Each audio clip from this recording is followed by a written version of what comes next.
Welcome back. In our last episode, we completely dismantled the idea that a vacation cures burnout. We looked at how burnout isn't a mindset problem, it's a state of physiological dysregulation.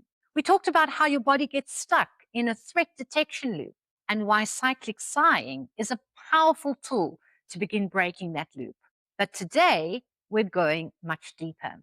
We're moving from managing stress to actual biological regeneration. If you're dealing with chronic exhaustion, autoimmune flare ups, gut issues, or accelerated aging, you've probably tried everything: the supplements, the diets, the protocols, and yet your body seems to stubbornly refuse to heal. Why? Well, because your body has a brake pedal. And right now, that brake is pressed all the way to the floor.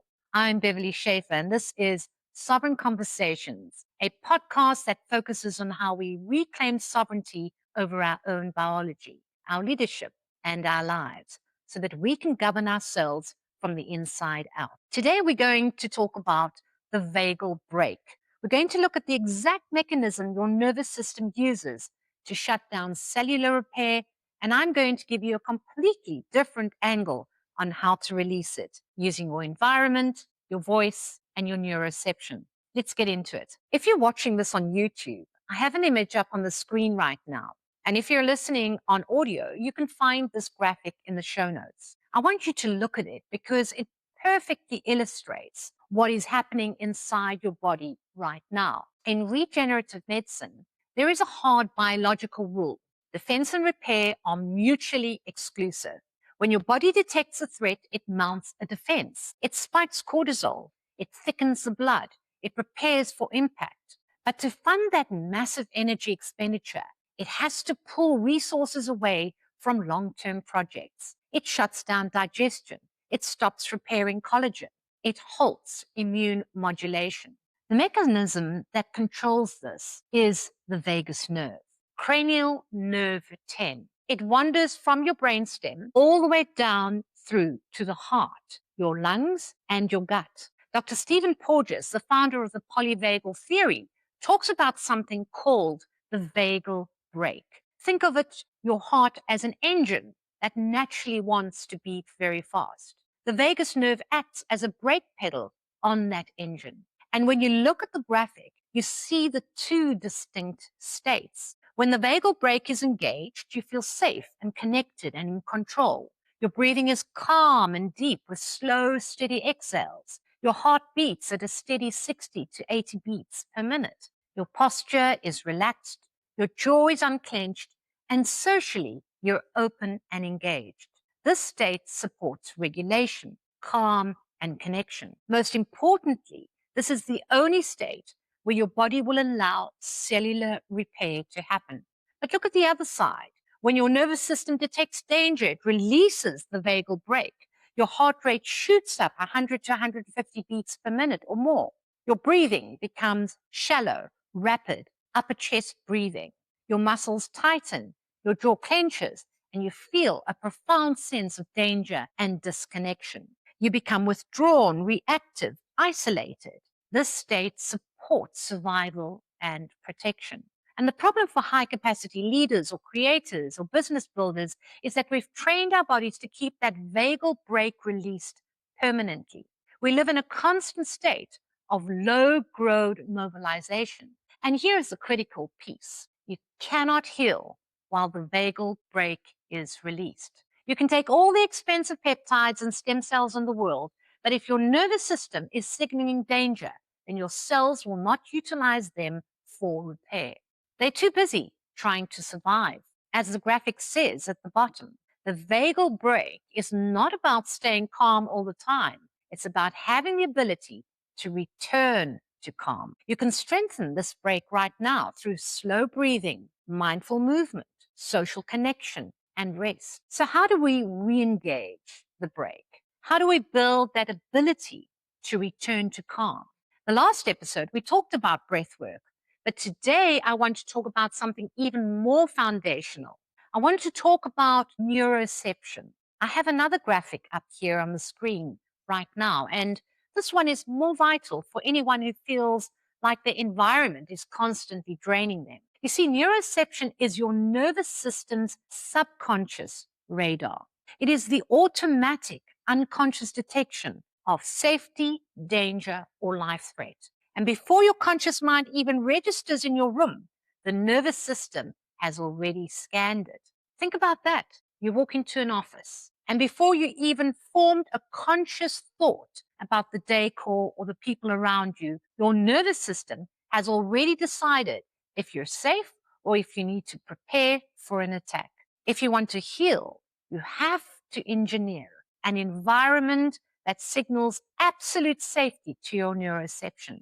Because healing begins when the body receives the message that you are safe now. So let's look at the signals of threat that keep your nervous system on alert. A harsh tone of voice or conflict in the room. The body immediately braces for danger.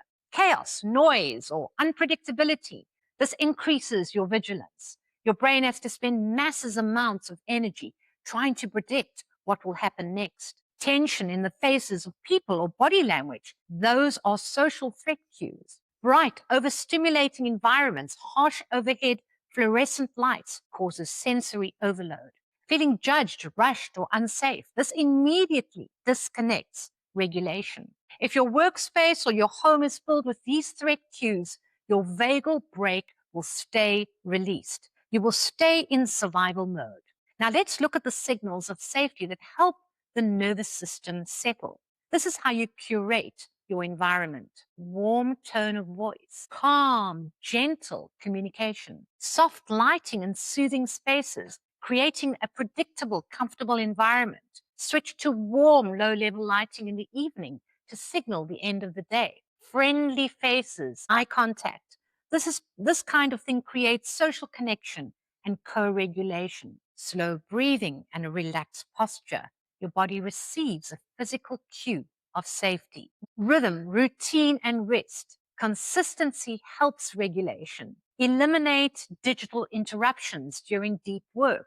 Create physical spaces in your home where no work is allowed to happen. You're not just decorating your office or your living room, you're conducting environmental neurobiology. You're taking control of your neuroception. The second way to re-engage the vagal brake is through your voice and your presence. I want to pull up a third graphic now, which illustrates the social engagement system. This is a fascinating part of polyvagal theory. The vagus nerve connects directly to your vocal cords and the muscles of your inner ear. It supports voice, listening, and connection. When the nervous system feels safe, the body becomes available for connection. Let's break down the three pillars of the system. First, voice. This involves prosody, tone, expression. When you speak in a high-pitched, fast, or strained voice, you're literally feeding a stress signal back into your own nervous system.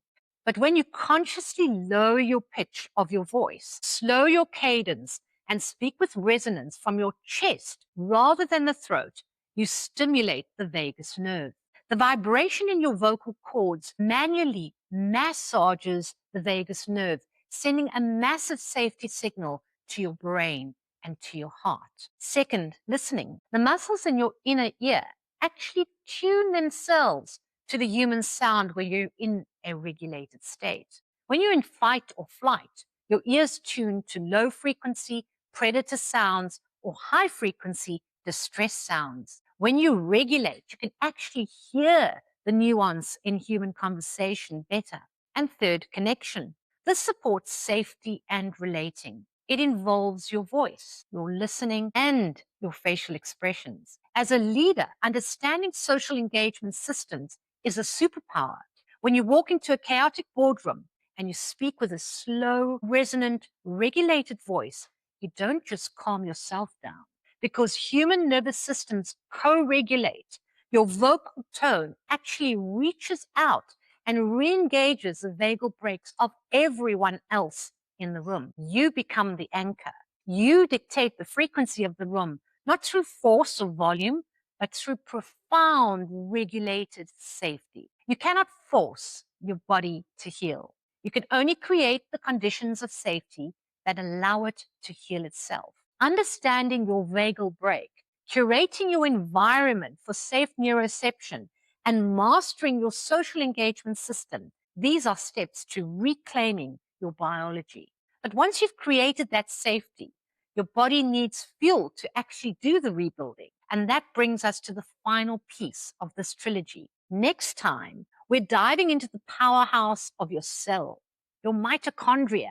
We'll explore why cellular energy is depleting and how breakthrough regenerative tech like phototherapy and red light can bring your cells back to life. Sovereignty begins in the cell, but it builds the world. And if this conversation landed for you today, I have 3 asks. 1, subscribe to the show so you don't miss the next episode. 2, share this with someone you know who is running on empty. Send them this link. Give them the reframing method that they need.